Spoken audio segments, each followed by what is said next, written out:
Deconstructing the Custody Evaluators Report. I'm Phil Stahl, thanks to Mary Vitas, who already mentioned me once earlier today. Many of you know me as someone who's been very active with AFCC, life member since the early 80s, been on the board of directors 12 out of the recent 20 years, although I've been off now, and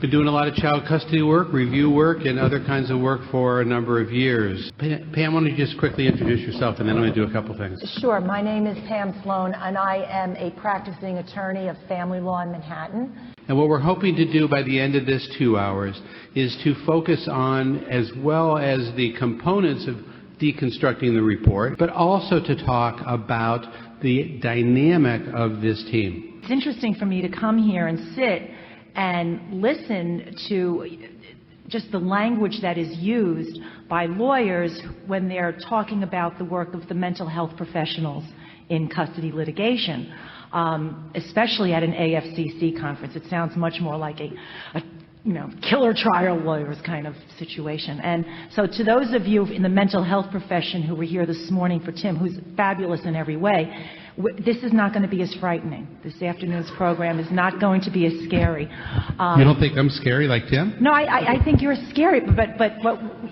I'm just struck by the word it's become the word of art, apparently, the deconstruction of the report. And I looked it up.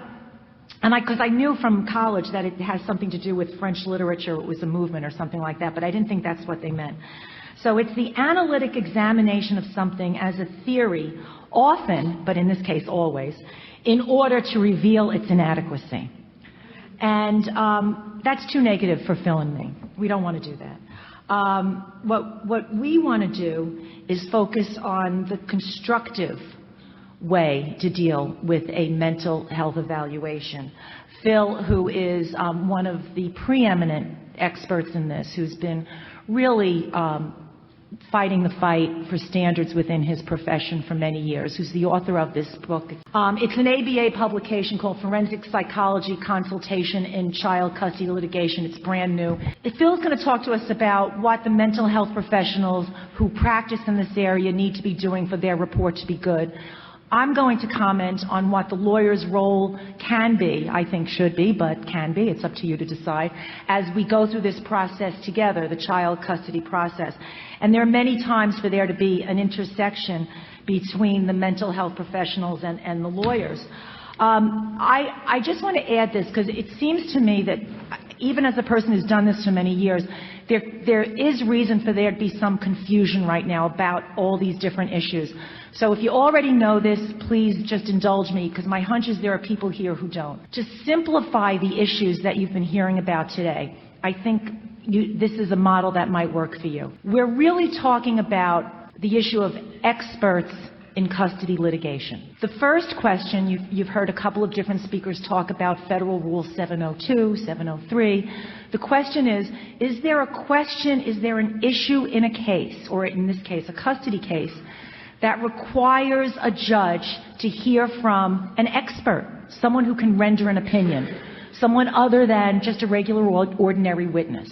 And there are rules about that. There's the Daubert rule and the Fry rule, but that doesn't matter for this analysis. The question is there a question that requires the judge to have the opinion of an expert as opposed to just the testimony of a fact witness? If there is, the next question is, what is the area of expertise? Okay, because one of the issues you've been hearing about is whether or not forensic custody evaluations is or is not a science. No one's really labeled that as the question, but I'm telling you that's the question. And then the last question, if we do need that somebody to come in and testify in that area, in that discipline, who is an expert? Because it might not be who you think it is. So we're going to be addressing those issues along with how to do a very good, proper expert custody evaluation, and I'll be chiming in from over here someplace on what the lawyers should be doing while Phil and his crew are doing their job. Custody evaluations are just a knee-jerk reaction in courts for a host of reasons. If there's a custody case, most judges say, okay, there's going to be an evaluation. I think that many of us go along with that without thinking. Really? Is there really, as I said, is there a question that requires an expert? Stop and think of what's at issue in your case. Is there the determination of a mental illness? Usually not. Is there something really particular about the needs of a particular child?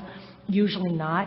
In my experience, it seems that we're generally talking about where does the child live most of the time, is the parent able to feed the child, keep the child safe, do the homework, that kind of stuff. And if those are the issues, you've got to stop and say, why then are we having a mental health evaluation? It costs a lot of money, takes a lot of time. In our jurisdiction, there are reasons to do it, even if it's not necessary, and I'll get to that in a second. But the real question you should be asking yourself, I think, is, okay, let's assume we have one. And let's assume we have two. Let's assume mom has one and dad has one. Here's the question. At the end of the day, my guy's right, her guy's wrong, so what? If it doesn't make a difference, then you don't need a mental health evaluation. How many of us have received something like this? She has a DSM-5, other specified personality disorder with mixed personality features, predominantly narcissistic, never see that, and borderline, although historically temper-prone and prone to, this is my favorite, I never heard of this one before, dysregulation of shopping. And at times, eating behavior. She did not score in the pathological range, blah, blah, blah. She's angry, she's emotional, drinks too much, blah, blah, blah. Okay. Then we come to Dad. Dad has his, by the way, $25,000 in 4 months. Dad has a significant history of strained and distant interpersonal relationships, no substance abuse, this kind of disorder, self-reporting, lost physical control, has been enraged, nonetheless, normal range, blah, blah, blah, impulsivity, that's it. Okay. What's the conclusion? Both mom and dad are competent and loving parents prepared to care for their children. That's my point. Unless there's something, if this is really about how long is the weekend, is there a midweek overnight, do we really need an evaluation? An expert's evaluation to opine on that. Sometimes yes, sometimes no, but you need to think about it. In our state, we have no discovery. I don't know about yours, but we're the only ones, no discovery in custody cases. So there are times when even if you decide, having thought about this carefully, because you're a strategist as a lawyer, we don't really need it, but I want it. Why do I want it? Here's why you want it in New York. It's the closest you're going to get to discovery. You're going to read something from somebody who did an investigation before the case, and you'll have more facts. Number two, it's the only way, let's face it, to get hearsay into your case. And if you think you've got the right guy or the right gal, and you get a doctor who you know, because you know all the doctors in your jurisdiction, is going to come down on your side, even if it's unnecessary, you're going to want it because this becomes your very best witness. Practice tip, if you don't want it, if you know there's no way your client looks good, from the outset, object. From the outset, object to it. And if the judge says, I don't care, we're doing it anyway, you have to say, well, over my objection. If the judge says, I want each one of you to give 3 names and I'll choose one of the 6 names, object, because you don't want to ever have the judge be able to look at you and say, well, what do you mean? You can't object now. You can't attack the credentials now. You can't attack the science now because you went along with it. We get so sucked in just to throwing up our hands and saying, well, this is what the judge wants. We have to go along with it. If it's not what you want, fight and have a record of having fought. So when we get appointed, the question becomes, who are you going to pick? How are you going to decide who that person is? A person who might be court appointed if they've had a prior role in the family. Oh, not only that, but I think that in our state, there's case law on this. You should ask the person who's about to be appointed what, if any, relationships he or he has with the other lawyers. With the lawyer? Has the neutral or the court-appointed person in this case been hired by the lawyer for the other side to serve as a consulting or a testifying expert in another case? And if so, how many? Not necessarily because we question the integrity of the experts, but because when your client finds out about that later, that is a bad thing. So that's all about transparency in this very difficult process, that to the extent there are relationships, as there probably are, we work in small groups, no matter how big our cities are. We're small groups of people, and it's great that we have these friendships, and we should have these friendships, but our clients should know about them and object before we begin. In fact, I've been in, there's a judge and a couple of judges in Los Angeles County. I don't live in Los Angeles County. I've never worked in Los Angeles County as an evaluator, except in one case I was court appointed. But I do a lot of critique or review work in LA County or other expert witness testifying or behind the scenes consulting. But I've also been on panels with some of the judges there. And the judge, the minute I get up to testify, will say to whoever is in the room, just so you know, I've first met Dr. Stahl at XYZ. He's been in my courtroom several times. We've worked on a panel together for different things. I'm putting two judges together on what they might say, and all of those kinds of things are disclosed. Does anybody have any objection to Dr. Stahl testifying? Keeping in mind that typically I've worked with both attorneys that are in the room at any given point in time. So nobody ever has an objection, but the court puts that on the record just to make sure. So role conflict is a huge issue in our situations. And then the other thing in the model standards, they have a whole section on presentation and interpretation of data. I'm struck by the one-page report that comes from a $25,000 evaluation that you just identified, Pam. Compare and contrast that with, in Los Angeles County, the typical length of a report might be 150 to 200 pages long. It is amazing to me how little useful information there might be in a report that's that long. In fact, in one of the cases with one of the judges I mentioned who, so kindly pointed out when he first met me 7 years ago, blah, blah, blah, he said on the record that this report isn't worth the paper it was printed on. I take that back. That was off the record. He said something even nastier on the record.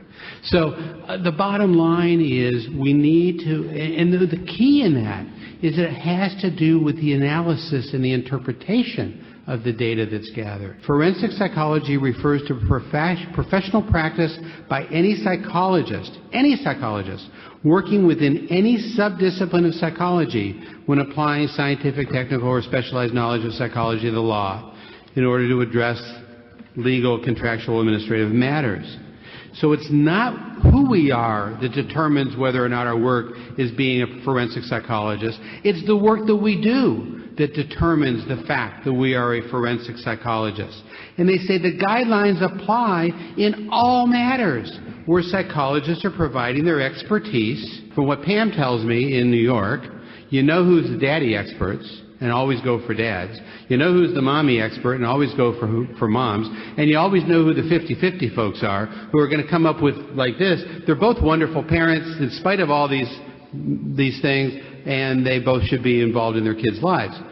We know who some of those people are. But recognize that just because you think somebody is a certain way, they may not turn out that way in that given case. An unknown drip under pressure. It is generally a very good idea to find a consulting mental health professional who can work with you, hired by you, so it's your expert, to help you basically whack your client into shape so that he or she is ready for this custody case, whether it's just to behave well so we don't have to have a mental health evaluation, or to behave well to just look good and not create problems in the course of the litigation. But especially if there's going to be a custody evaluation, I think personally it is malpractice not to prepare your client for that evaluation. I know that there are people who are, I guess, more virtuous than I, who are very concerned about the ethics of that. I think I'm an ethical person. I don't see any ethical problems with preparing your client for an evaluation. And I'm not persuaded that a mental health professional who accepts the job to help my client is violating any of the ethical rules of his or her profession. But there is nothing wrong with coaching your client to do well in this evaluation. It's the most important thing of their life, or they don't deserve custody. So just a challenge real quick, yeah, if I may interrupt. So if you were to hire me to administer an MMPI-2 and go over with the person in advance of the custody evaluation, I think I would be violating my ethics if I did that. Well, then I wouldn't expect you to do it, but I can tell my client to go on the internet because you can do it. You just Google the MMPI preparation. You can, how about this? Max and Magnus present Toughology.com, how to prepare for the Rorschach test. I don't know, I have no idea if that helps or not, but I would expect my mental health professional consultant to tell me what he or she cannot do. Exactly. But I would also expect that, but I can't imagine that there's anything wrong sitting down and saying, well, this is what you should expect in terms of the interview. This is what you should expect to have happen when someone comes to your home. Ideally, this is what your home would look like. And so forth. Yeah, I think that there are bounds to what we can do. There are bounds to advocacy when you're an attorney, how far you can advocate. There are bounds to what limits to what we can do when we're coaching your clients in preparation for a custody evaluation. But we absolutely can do certain things. We're getting a little bit off track, so I don't want to get too much into this, but we certainly can do certain things within our ethical principles of not. We don't want to try to help put lipstick on a pig. I mean, that's what it really comes down to. But at the same time, we can explain what the procedures are. We can explain what you should be able to expect. If I'm a consultant and I'm helping, maybe helping you just deal with the stressors of what it's about. I'm not your therapist if you're the litigant, but I may be able to help you deal with some of the stressors of going through an evaluation. Well, so let me just repeat it for let me repeat this for the mic. I would certainly never ever tell a client to not tell the truth. Yeah. And so if they prepare, I think that I have learned about this because I have clients who told me they did it after they went. I didn't know about this. I didn't say go online and get ready for a Rorschach test. When somebody starts and gets involved in the evaluation, and I'm going to move us to, Pam, these are actually your slides, so if you want to do them, you can, or I can jump in. From here. Go ahead. But one of the key ingredients for the attorneys is to control what you can control. What did you mean by that, Pam? By the way, another very important thing I think a consultant helps with, critically important, is who the collateral, helping us select collaterals. Critically important. Because you know what collaterals matter. We think we know, we don't, and the clients certainly don't know.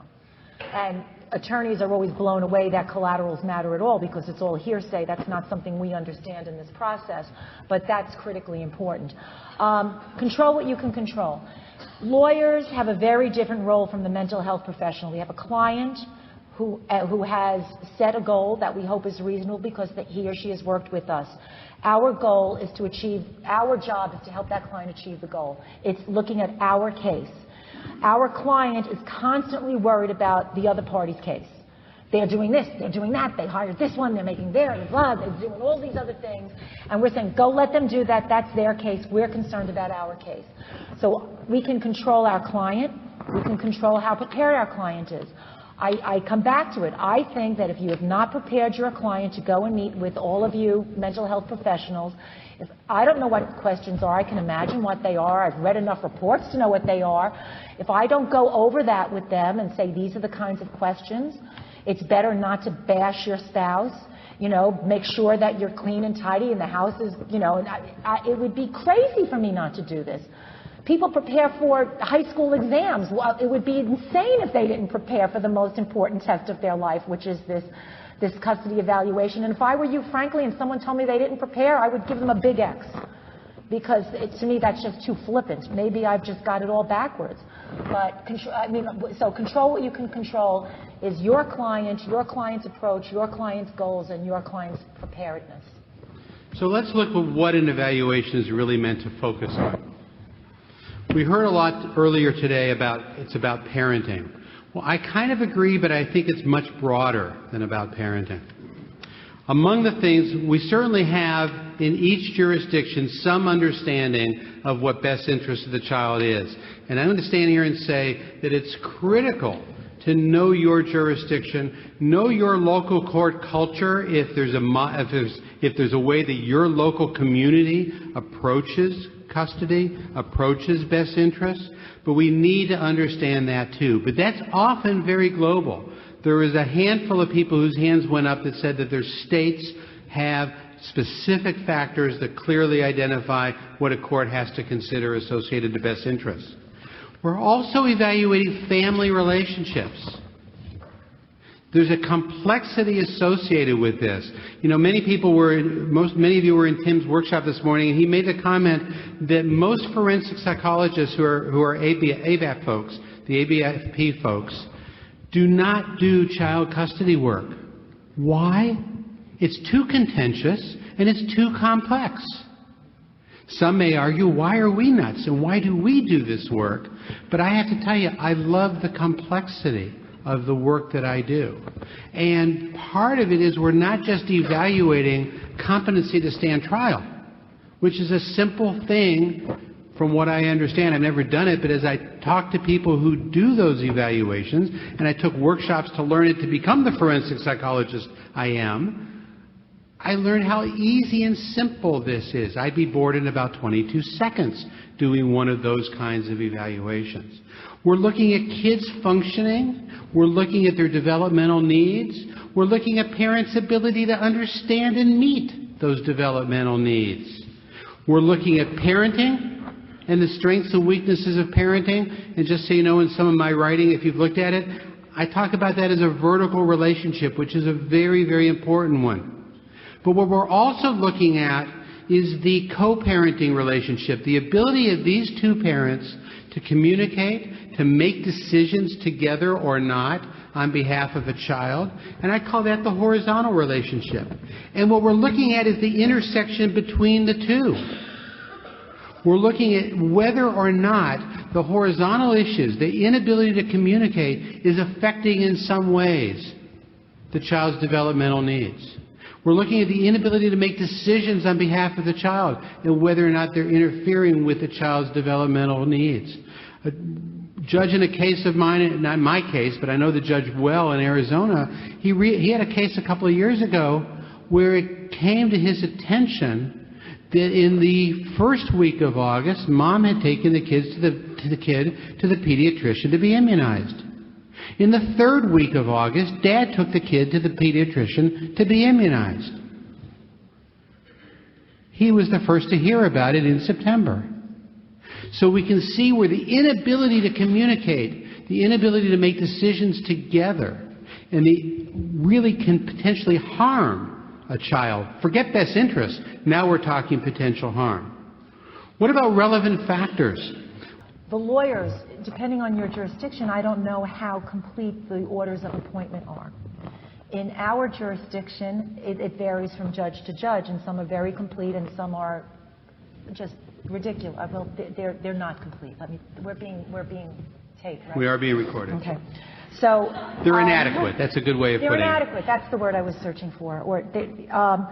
So be prepared when you are participating. If you can participate in this order, make it as detailed as possible so that you don't get 6 months down the line to have something that's really not helpful to you.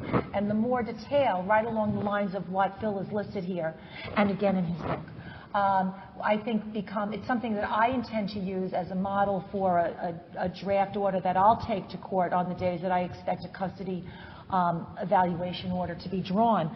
In addition, depending on how things work in your jurisdictions, you might add other things that you and your opposing counsel can agree on. For example, if one parent gives something to the evaluator, must it be given to the other side?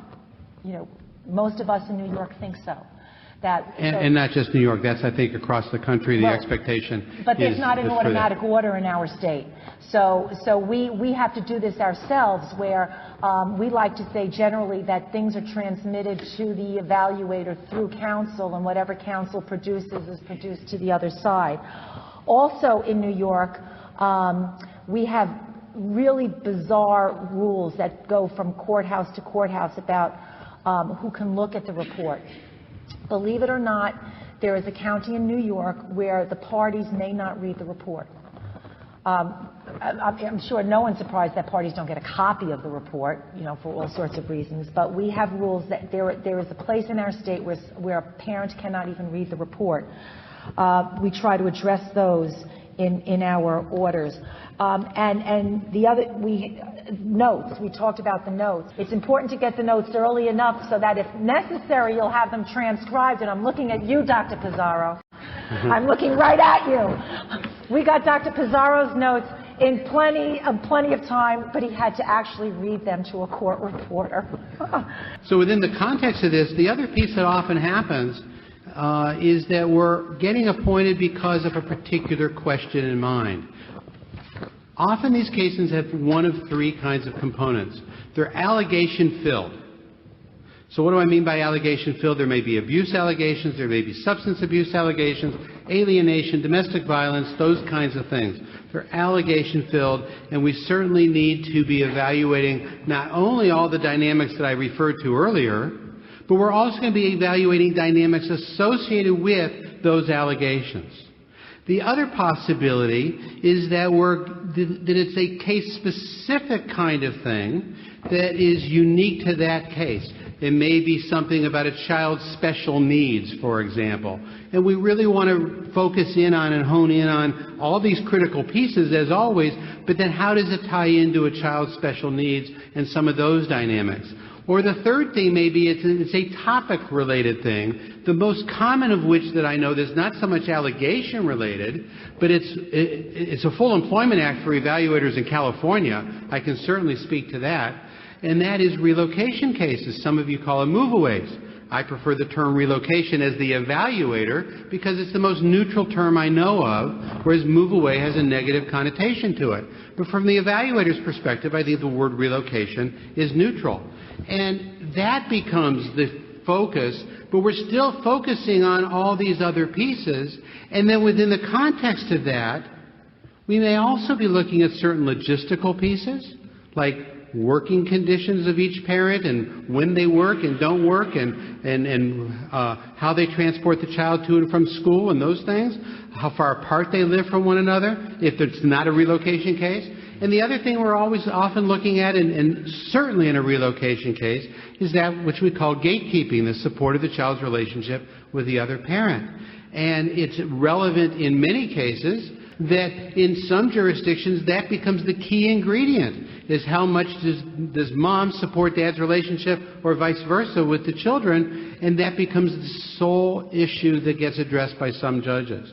In a relocation case, it may be a critical issue. It may become the most important issue.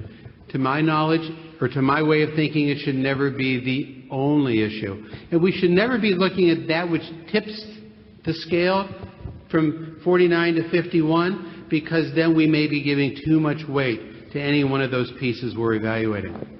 So let me just shift for a minute to think about what are some good evaluator traits. We've heard about Daubert and some of the things we need to do. So first of all, trustworthy. So what does that mean? We have to tell the truth, the whole truth, and nothing but the truth. And for me, that means I don't have a dog in their fight. It's that simple. I gather data, I explore that data, I analyze the data, and then I lay it out. Doesn't matter who it harms. Doesn't matter who likes it. Doesn't mean we give them the answer and then they just rubber stamp it.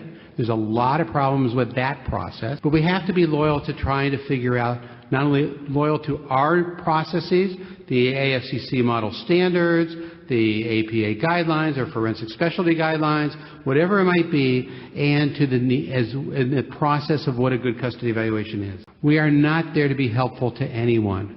If we go to the AFCC model standards, we're very specific that we're not giving helpful advice in the middle of an evaluation.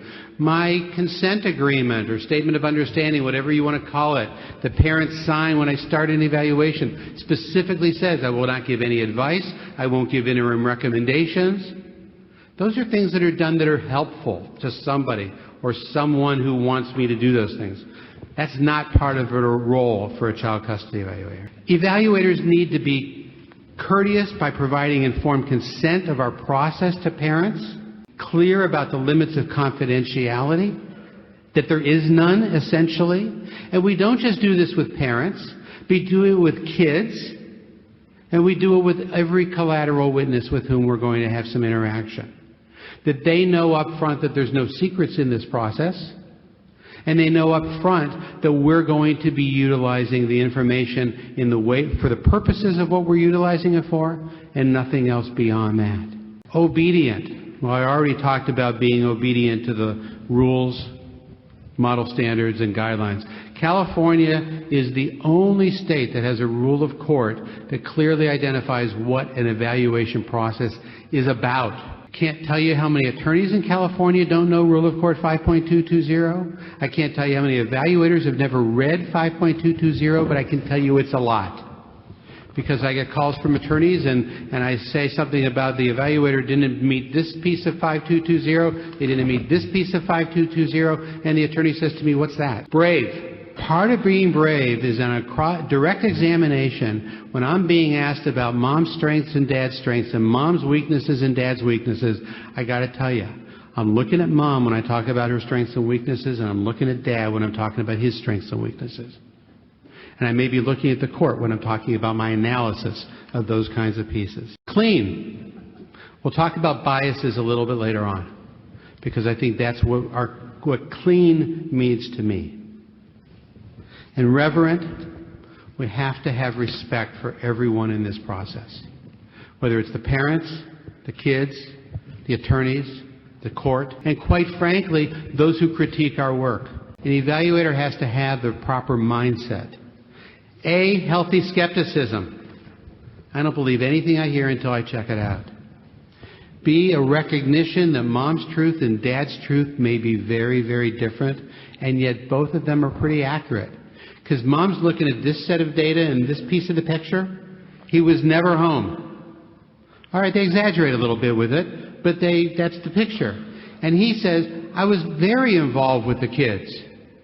And all he's looking at is maybe the twice a week he was helping to coach Little League. They're both looking at different pictures and they're both telling you the truth. We've heard some of these things earlier today, the development of multiple hypotheses. An investigative attitude. John referenced earlier the idea of being a stenographer. A colleague attorney I know in L.A., in the case that I mentioned to you where the judge made that comment about this report isn't worth the paper it's written on. The attorney said this evaluator had no curiosity. The evaluators need to be curious. We have to have an investigative mindset, and we need to do more than just write down what they tell us. If they tell us something that jogs something in our brain, ask a follow-up question. Disconfirmation rather than confirmation of what we believe. My task now is to go after whatever information there might be that will disconfirm those earlier thinking and those earlier beliefs. It's not to look for things that confirm it. Another piece of being prepared is to understand the factors that contribute to the suggestibility of children. And many evaluators are not prepared with that knowledge base. And finally, we need to be prepared with the willingness to be transparent and open. There's 5220, which is the rule of court about what an evaluation is. California loves forms. They love all these things. There's the rules of court. So there's 5225, which refers to the training and experience requirements of custody evaluations. There are other states, very few states have any. Some have moderate standards. Some have minimal standards. California's are very extensive. I will just say very quickly, be careful what you wish for, because sometimes they're so rigid, so difficult that nobody can do them. California is running into a bind right now that even good people who are being well trained who want to do evaluations are finding it hard to get involved in doing them because they don't have the experience requirement that's in there. So I think that's piece of it. Get cross-examined the way we're teaching people to cross-examine. I've been doing these evaluations for 30 years. I've come to the conclusion that why are we giving tests so much? So that's why I say they're optional. Similarly, some people routinely seem to give these child-related questionnaires, Achenbach child behavior checklists or other kinds of things like that. Optional, have a reason for doing it. Home visits. Some of us do it regularly. Some of us never do it at all. Optional, have a reason why we are, have a reason why we're not if we're not doing it. Multiple interviews, that's not optional to me. Interviews with kids that are old enough to talk is not optional with me. Observations of kids with parents, no, that's not optional. By the way, that's part of Rule 5220. They have to see them together, and I still see reports sometimes where parents and kids aren't staying together at all. So now we're going to get to the end of the report. Like everyone in the room, I'm a huge, huge fan and admirer of Tim Tippins. And every time I go and listen to him, I think I'll never have another job. I'll never be able to do this because he does it so well. He's so great at cross-examination. The good news is, unlike Texas, we don't have juries, so you don't have to be so dramatic and effective that way. The key for me as a lawyer is that if you simplify, it's seldom as bad as it seems.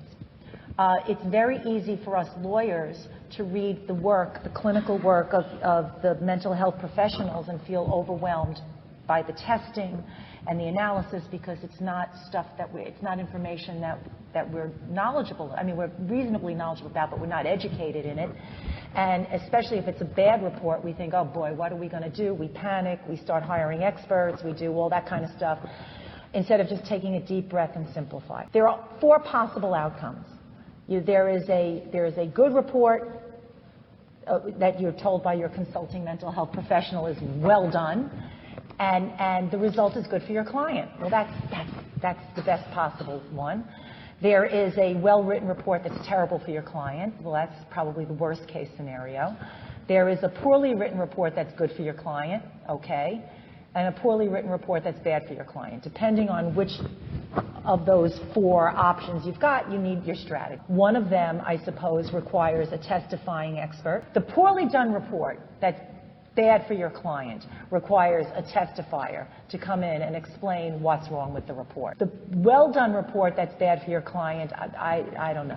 I'm not sure what you do about that. Settle. You try to settle your case. If you have a well-written report that is bad for your client, your only option really is to become an expert yourself for cross-examination through the consultation with your consultant, or if you can afford it, to hire someone to come in and explain to the court what's wrong with that report.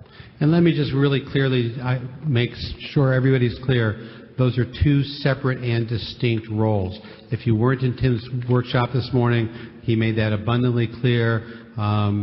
Any of us that do this work a lot fully believe that the behind-the-scenes consulting expert has to stay behind the scenes, and that the testifying expert, because of discovery, because we're there as a neutral person, even though you're hiring me to hopefully support what your position is, I'm still going to answer everything truthfully, even if it doesn't help your client. The bottom line is it has to be a completely different person. Right. And of course, that testimony has to say that these not only were things done incorrectly or incompletely, but as a consequence of the mistake or the lack of completion, that the wrong opinion was reached. Because you can make mistakes, but still have the right opinion. And so I may not say it quite that way. I'll simply say we don't know what the right outcome should be, and I would encourage the court to give little to no weight to the conclusions drawn by and the inferences drawn by the evaluator, rather than to say it's wrong, because I'll say, I don't know if it's right or wrong. I really don't. It's so poorly done, how does anybody know it's right or wrong? And that's such a wonderful day in the courtroom, because now you've had an expert, because the court thinks that she requires an expert in order to inform her ability to make a decision, and she's just been told that the expert that she has is useless. And we've just had, I don't know, you tell me how many days of trial over how many years and how many tens and tens of thousands of dollars, and now the judge who needs some help doesn't have any, because the testifying expert can't render an opinion except as to the quality of the report. So the opinion that can be given is twofold. And this goes back to where we said part of what the task of this workshop is talking about some of the interchange between the team of people that are working together. So if I'm in your case and I've just gone through and completed the court why there's zero validity, reliability, and no weight should be given to the conclusions, I will also say, because then you can even ask me on direct, well, then are you suggesting that we just throw this out and start all over again with another evaluation? And I would always say, because I'd like to defer to the court, well, ultimately that's up to the court what to decide. But my position is we're in a trial now. You have your evidence you're putting on, the other side's got their evidence they're putting on, and at the end of the day, there are dynamics we can talk about, and I can talk about, that may be useful to help orient the court into what's relevant and important in this case. And at the end of the day, the court can make its own decision without any further recommendation by an expert. So if it's a relocation case, I will give testimony, for example, on the critical issues that are involved in a relocation case. What the factors are, what risk factors are about, what protective factors are about, and those kinds of things, and utilize that as a way to begin talking about how, without making a recommendation about mom or dad or move or don't move or where is the kid going to be, it's more about how to orient the court to thinking about it as the evidence comes in. And if it's a different kind of case, like a domestic violence case, making sure I'm helping the court understand differentiation and the ways in which the literature of the last 5 to 7 years is so different than the literature previous to that. Because, Tim mentioned that this morning as well in the Institute. And orienting the court toward that, and to look for evidence to suggest whether or not it may be situational couples violence, separation instigated violence, coercive controlling violence, or something along those lines. So that's the way that, while we can't make the actual recommendation that you sure would like us to be able to do, that's still how we can be most helpful to your case. The reality is that's in the role of her expert critiquing the work product of another expert and talking about the issues in the case from a neutral perspective. There's nothing neutral about that. Yeah, I'm going to repeat the question. So the question is, how am I at all neutral when I'm hired by one side? I'm more like a hired gun trying to help push for their side. So my answer to that is in the way in which I do it, is the appearance of neutrality and the reality of neutrality, as opposed to taking a position that will automatically support her client. So, for example, I'll get to you in a minute, Robert. So, for example, I make it very clear, because there's usually a voir dire process early on, right? I'm going to be qualified as an expert, and it's clear that during that process that she is my client and mom or dad isn't. The litigant is not my client. I've never met the litigant, and that she signed a document, a retainer agreement, that said I'm going to testify to the whole truth, even if it's not something that's going to help her side of the case. Seriously, because then you're going to ask me questions in cross that in fact will do that.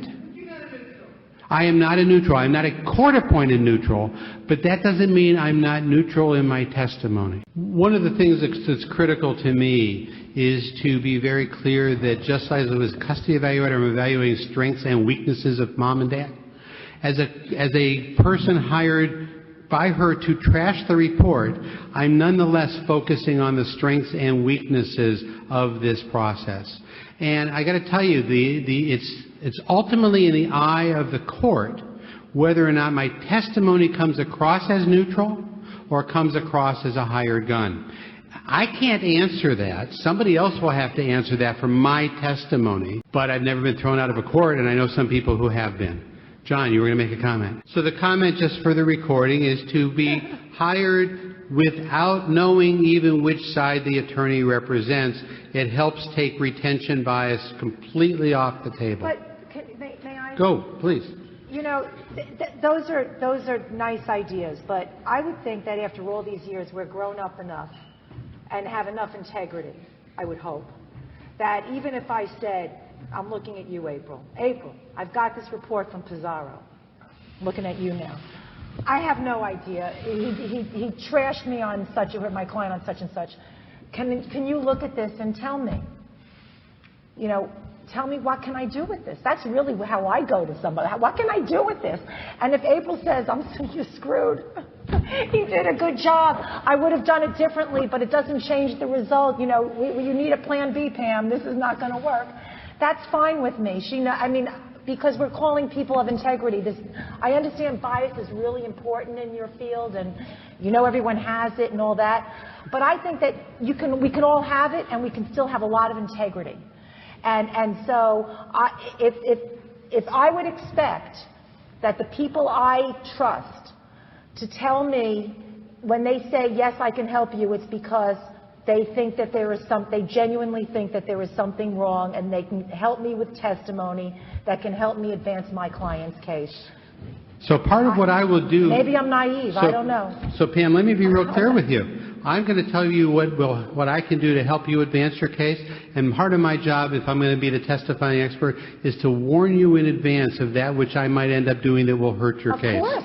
Because I will answer every question I'm asked based upon the ultimate truth of what I'm about to say. So I can't just help your case. I can maybe hurt your case more than I can help it. I'm thinking of cases that I've had in the past where I've been very clear with an attorney, where I've said, if you put me on the stand, at the end of the day, it will probably be more harmful to your client than not. I tell attorneys right up front, not only I'm going to tell you, but I hope you understand why I'm going to tell you. And the ones that call me know why. They say, that's why I'm calling you. I had an attorney who very clearly said to me one day, Phil, if I wanted a whore, I would have called somebody else. You want the evaluator always understand that they understand the task as being a forensic one, and to understand the differences between clinical psychology and forensic psychology. Okay, some of the differences between forensic and clinical work. Some of the differences between clinical and forensic psychology have to do with who is the client. The client in a clinical setting is a patient who wants to get better, or the parent of a child they want to get better. In a forensic setting, the client is the court, and the client to me is also this truth that I'm talking about, the truth and integrity. So that's one difference. Another difference between is in the clinical world, I'm perfectly appropriate to use speculation. Can't use it in the forensic world. The minute I say, I guess, or I think about, it's all speculation. You can't speculate. I get told at a deposition, now you know the admonishments at the beginning of a deposition? It's all about not guessing. If you know the answer, answer. If you don't, don't. But you never guess. Because in the forensic world, the world is about what we know, not what we feel. How often, raise of hands, John, you probably see this a ton. I certainly do. How often do we see in a custody evaluator's report that the evaluators say, I feel X, Y, and Z? Again, I'm going to quote my nephew. Wrong. We don't feel things in a forensic world. We know it because of reliable procedures and a reliable application of appropriate process with those procedures, and reliable application of the research, reliable application of the facts to this particular case. Neutrality and objectivity. I don't care who we are in this world. That's another difference in clinical and forensic, by the way. The forensic professional is always neutral and objective. I don't care what my role is, unless I'm your behind-the-scenes consultant. Then I don't have to be neutral and objective. But if I'm a testifying person or potentially a testifying person, my neutrality and objectivity is key. And again, too often when I critique people's work, it becomes fundamentally clear that they're not neutral, they're not objective. They just don't like one of the parents, and that comes across in so much of what they do. And to me, you want to make sure that the evaluator is sufficiently trained and has sufficient experience to do that evaluation. Don't ask me to do a sex abuse evaluation. I have no training in it. I have some knowledge. So just because we're an expert in custody evaluations doesn't mean we're an expert for that particular task. And the evaluator wants to make sure before we accept the role that we are expert in that task. Is there even an informed consent process with the evaluator and the clients? Have they explained to the client what the process is? Does the client know what to expect? Have they signed off on it? Do we use forms to gather family data? I'm shocked when evaluators don't even use any form to gather some basic data. Was there any evidence of dual role? We talked about that. Did they behave therapeutically or make interim recommendations or give advice? I see that a lot in evaluations. And the neutrality. Is the evaluator qualified? The interviews. Were relevant questions asked of each parent? Was domestic violence explored? Because we have research that supports the idea that domestic violence is an issue in a majority of cases, at least at the situational couples level, separation instigated level. We should always ask about domestic violence. When a parent raises an important issue, do you give the other parent a chance to comment on or answer those questions that are asked? And when allegations are being made, do you just take notes and type them up or write them up and all that and never ask for details? I can't tell you how often vague allegations are made by a parent and the evaluator never asks for details. There are a range of collateral people that we may talk to in an evaluation or gather information from in an evaluation. The people who may be the most knowledgeable of the family are potentially the most biased, and that's family and friends. They're the ones that I think Pam is talking about in terms of preparing them for talking to us. I don't think you prepare the pediatrician to talk to us. No. I don't think you prepare the school teacher to talk to us. No. I don't think you prepare the coaches to talk to us. Maybe. Okay, but the bottom line is they may be in that next circle of people who may be relevant, who have good information, may not have as much depth of certain kinds of information, but are typically seen as more objective. I say typically because we don't know. If mom's in the classroom every day, that teacher may be pretty biased toward mom. On the flip side, if dad's never called the teacher once, that's important and relevant information even if the teacher is a little bit biased on behalf of mom. So, and then outer circle may be people who have a very limited knowledge of this family at all, but have very specific, detailed information. I once talked to a person who witnessed an exchange and then called the police as a result of that, a total stranger to the family who had useful information as a collateral. So we want to make sure that when we talk to or gather information from collaterals, that we recognize and understand how much credibility to give certain collaterals and whether or not where they fit into this system, if you will, of range of information. And just for my own reputation, I'd like to address my view that you can prepare collaterals. I don't mean the way you would prepare your own witness for direct testimony, but often I think important collaterals can be the babysitter.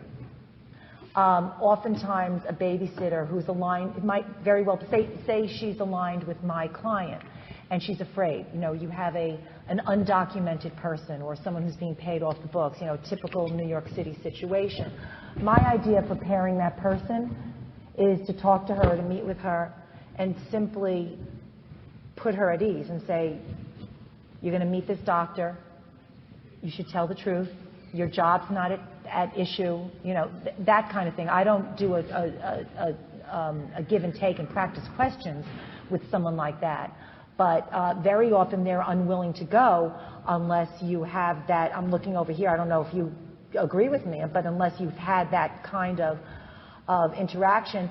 And I'm always very careful to even say, and if anyone asks you if we spoke, you tell the truth. Always tell the truth. And you can tell them exactly what I asked you because I don't ask anything or do any kind of preparation that I think is in any way improper. I would never call a child school. First of all, judges hate it, and the last thing a school needs is the interference of a lawyer. So we never talk to schools or teachers or anything like that.